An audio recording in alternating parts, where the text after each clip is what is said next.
Making headlines on the Sunday morning, December 12th, we are taking a look at storm damage both nationally and right here on the island. We're going to bring you the very latest. And a look at our fight to stop the spread, new mask mandates coming from Governor Hochul, and a look at Long Island's positivity rate. And thanks for waking up with News 12 Long Island. I'm Jackie Lucas. We're going to have more on those stories in just a minute. But first, let's get a check of the forecast. A lot calmer day for you, Howard Bernstein, today, right? Oh, definitely. And, you know, we really are so fortunate when you look at all the damage that occurred from the Mississippi Valley, parts of the Tennessee and Ohio valleys where they had the deadly tornadoes. And even in upstate New York had quite a bit of wind damage compared to what we did. We just had one report in Massapequa for the most part. This morning, we're starting with mostly cloudy skies in Riverhead, where temperatures will only get into the mid and upper 40s this afternoon. It's going to be a breezy day, but the sun will be out shortly. And when we look at Port Jefferson, boy, it's a nice looking morning there on the harbor in Port Jeff, where they have gone mostly sunny. As the back edge of the clouds, it's working its way across Long Island, but down to 42 in Port Jeff. Other temperatures have really dropped off a lot since yesterday morning. We're talking anywhere from 5 to 12 degrees colder than 8 o'clock on Saturday, with the actual readings now in the low to mid 40s, anywhere from about 42 to 45. When you factor in the winds, dress for 35 to 40 if you're headed out early. So satellite radar shows the clouds are moving away. We've got a few snow showers up in upstate New York with those winds coming in off the lakes. That's it. And with high pressure building in, quiet weather will be really the pattern with us for the next several days. So futurecast, it's quiet, mid 40s at lunchtime. This afternoon, sunny, breezy, mid to upper 40s. And Jackie, I'm going to come back in a few minutes. We'll talk about the week coming up with just minor chances for precip until next Saturday. That's my little teaser for you. All right, Howard, thank you. And as Howard just said, here on the island, we experienced gusty winds and rains. Our meteorologist, Meredith Garfalo, was able to catch some of that windfall damage last night. A tree just missing an upstairs bedroom in Massapequa. She tells us what happened there. Powerful winds moving across Long Island ended up leading to damage. In Massapequa, look at the power of the wind, completely snapping this tree in half. There's the other half of the tree falling on top of this boat. But look how large this tree is. We go all the way toward the house. And I think the most impressive part of this story is that there was a gentleman who lives here actually in his bedroom right here. And if this tree would have went just a little bit too far to the right, this could have been a much more destructive and unfortunate situation. But thankfully, there were no injuries reported. The tree ended up going into the garage. I think it's a great reminder that we don't need severe warnings to have to be concerned about wind damage. When we're on storm watch and we tell you there is a threat for damaging winds, this is why. And also, it's a good reminder to check your backyards. Make sure trees are trimmed, and if you have old trees, make sure they're taken care of, because we always hate to see situations like this when we have windstorms across Long Island. In Massapequa, meteorologist Meredith Garfalo for News 12. Meredith, thank you. And stay with News 12 on air, online, and on the News 12 app for the latest on the weather. Our app will send you push alerts with any updates we get from last night's storm. Well, nationally, dozens of tornadoes swept across the South and Midwest, leaving more than 80 people dead. 6 states saw destruction of their schools, homes, and local businesses. In Kentucky, 4 tornadoes touched down, one of which was on the ground, traveling more than 200 miles and crossing into 4 states. At least 70 people were killed. This now the worst tornado event in Kentucky's history. The devastation is unlike anything I have seen in my life, and I have trouble putting it into words.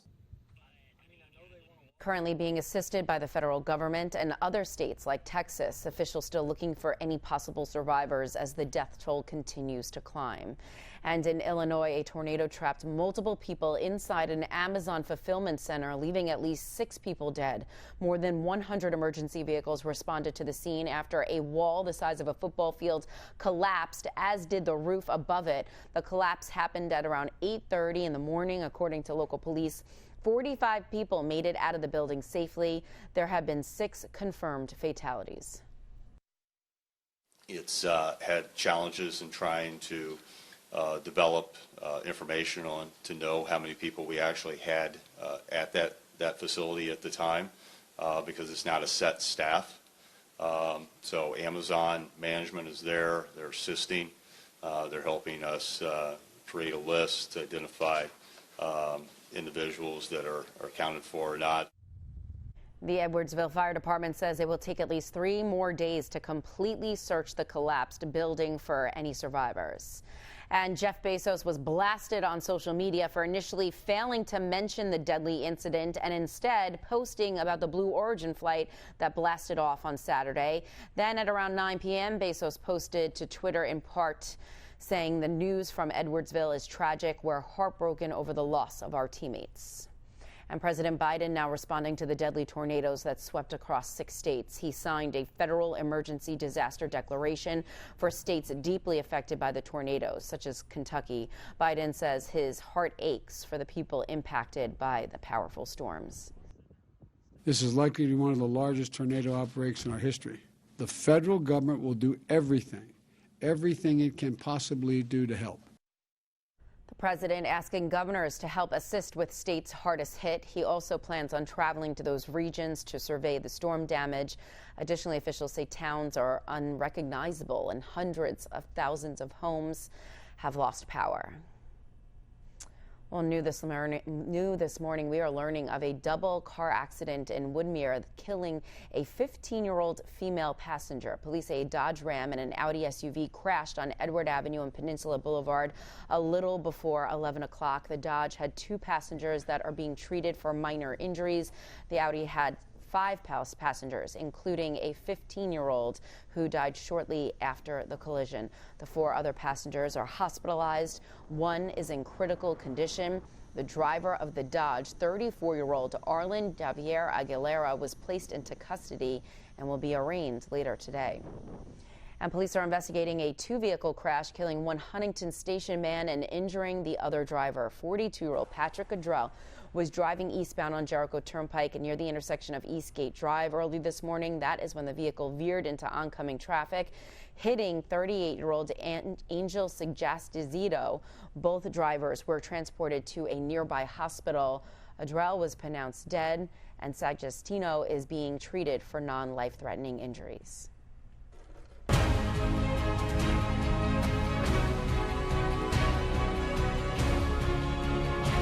To Power and Politics now, we are learning more about how Ray Tierney plans to run the Suffolk District Attorney's Office come January. The Suffolk DA-elect is our guest on Power and Politics this week. He's a career prosecutor and says he intends to keep politics out of the DA's office. I'm a professional. I've been doing this for 26 years. And if anyone thinks that I am going to, put politics before the administration of justice in my office, they're wrong and they're going to be disappointed.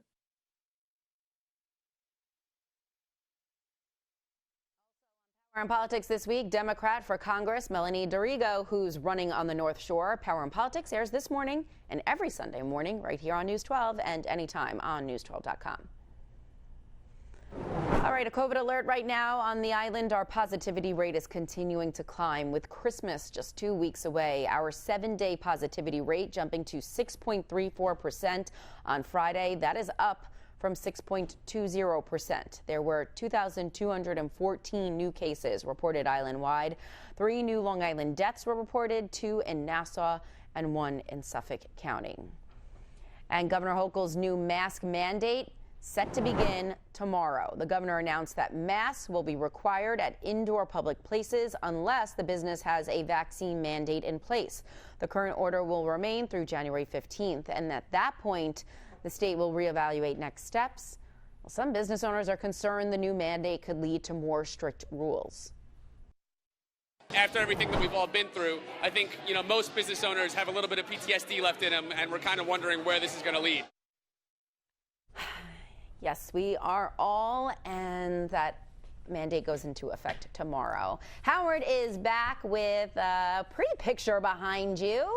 Yeah, even some clouds at the beach in December still make me want to go to the beach, right? Yeah, it's not bad at all out there, and those clouds are going to leave quickly. We'll have sunny skies. It's going to be a brisk Sunday across the region as high temperatures get into the mid-40s. Look at this jacket sticking up. Come on, Bernstein, you can do better than that. We've got mid to upper 40s. That's better. Yeah, right? I don't want 2 minutes going by and people saying, what's wrong with his jacket? Mid to upper 40s this afternoon with sunshine, clear skies tonight, and then we'll see the clouds. A few clouds roll in toward morning with temperatures down in the low to mid 30s. Right now, we're in the 40s. You know, yesterday got to 60 at Islip. Not a record, missed it by 5, but it got to 60. They're 43 right now, 45 in Montauk and in Nassau County. We're looking at 43, Hewlett 44 in Great Neck. The winds, they're still gusting over 30 miles an hour in a few spots. You throw that in with those 40s and our feels like temperatures are down in the mid to upper 30s. So yeah, they'll probably get into the low 40s for the wind chills today, but that's about it. And the clouds, they are quickly moving east. This is about an hour old. So yeah, it's already past Port Jeff. It looks like the back edge of the clouds. So you folks on the east end, just give it a little while. I'm thinking by 9 a.m. or so, most of the cloud cover is east of us. By lunchtime, we're sunny, mid 40s across the island, and we don't really get a lot warmer, maybe a couple degrees. So we're going to go 48, outside chance. Great Neck or Roslyn hits 50 today, but we're talking mid to upper 40s. Tonight we start clear. We'll see temperatures drop into the low to mid 30s with a few more clouds by morning. And then tomorrow clouds leave early and we're back in the upper 40s, if not low 50s. So we will see some improvement on those temperatures tomorrow. Today, though, 48 Selden, 49 Rockville Center and Huntington, 48 in Peconic. A little breezy still, especially this morning. And then tonight we are down in the middle 30s as the winds get lighter, a few clouds late. Tomorrow, 54, Tuesday, 52. By Wednesday and Thursday, a few more clouds as the system passes to our north, but milder Thursday. And right now looks like next Saturday, our next best chance of rain and highs in the upper 40s.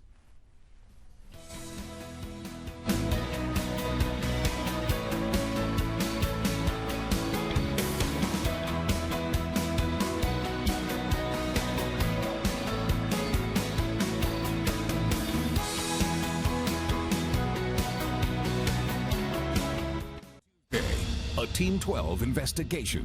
The danger signs are everywhere. Just look at the condition of our bridges, roads, and dams. We traveled the tri-state to put our infrastructure to the test, and what we found was shocking. Are we headed for disaster? It was easier to put it off, procrastinate, delay. We can't do it anymore. Don't miss this half-hour special. Team 12 investigates. Failing foundations. Tuesday at 7 p.m. Only on News 12.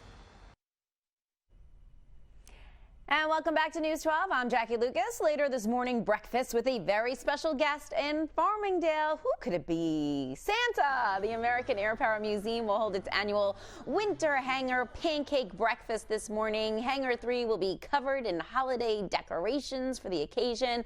All day, there's going to be photo opportunities with Santa and a hot breakfast. There's also going to be a holiday tram for families to ride around the hangar's ramp. Very cool.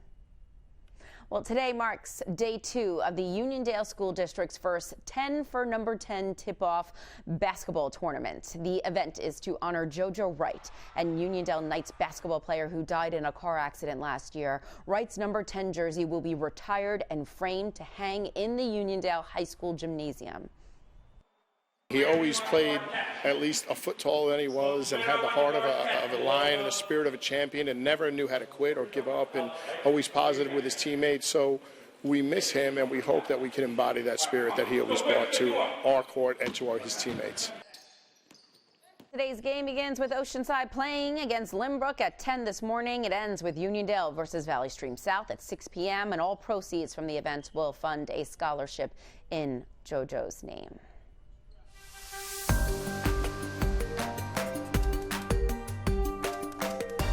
Well, Target, aka Target, now offering customers more time to shop till you drop this holiday season. The big box store extending store hours beginning today. Most stores will be open from 7 a.m. until midnight for those Target runs that you needed to go on. Extended hours running through December 23rd. Hey, listen up. If you missed the sales on Black Friday and Cyber Monday, there are still deals to be had. Have you ever heard of Green Monday? I have never heard of Green Monday until now. I'm going to tell you, the second Monday of December. That is December 13th this year. Tomorrow, retailers are offering between 20 and 60% off on some of the top clothing and electronics. Also, keep an eye out on gift cards throughout the month. Many stores offering deals in December, especially right before Christmas. Well, shortages being felt across the island. Teresa Stryker is one of the owners of Argyle Toys in Babylon Village. She says they ordered their toys months in advance And they still haven't arrived on time. We opened our doors in June, but we have been ordering since March. And so we had brands literally tell us, okay, this is the stuff you need to get for holiday. It's going to be the hot item.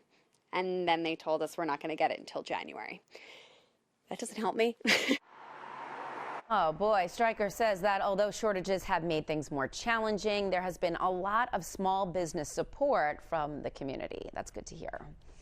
A Binghamton restaurant reopens after closing for one day due to sexual assault allegations. The Colonial Bar and Restaurant closed their doors after claims the owner sexually assaulted women circulated around social media. Colonial owner says it was important to remain open for the holiday season and to keep staff fully employed.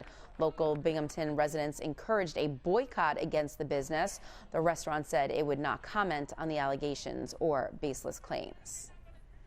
All right, checking your entertainment headlines now. A big congratulations going out to Megan Thee Stallion.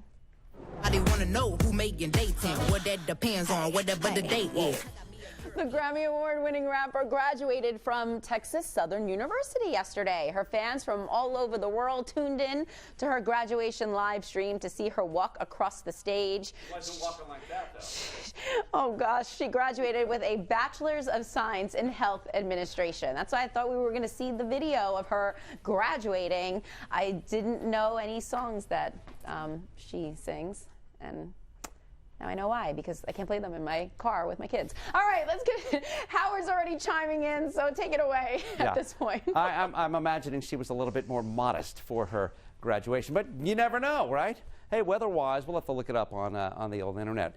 We've got clouds that are exiting this morning, and many of us have already seen those clouds leave, so it's going to turn into a much nicer-looking day, although it will be a chillier day and not as breezy. That front is through us. Winds out of the west-northwest, kicking still early to gusts with 30 miles an hour, and they will slowly come down, but still a little bit of a breeze throughout the day. Early clouds in Riverhead, but they will also be exiting with midday temperatures maybe upper 40s, kind of hanging out in the mid-40s this afternoon, and then look, by 1 o'clock, mid-30s with clear skies giving way to a few clouds toward morning, so we are going to be fairly quiet. Our futurecast, yeah, we've got mid-40s here this afternoon, so temperatures won't be moving much today, right? They're starting out in the low to mid 40s.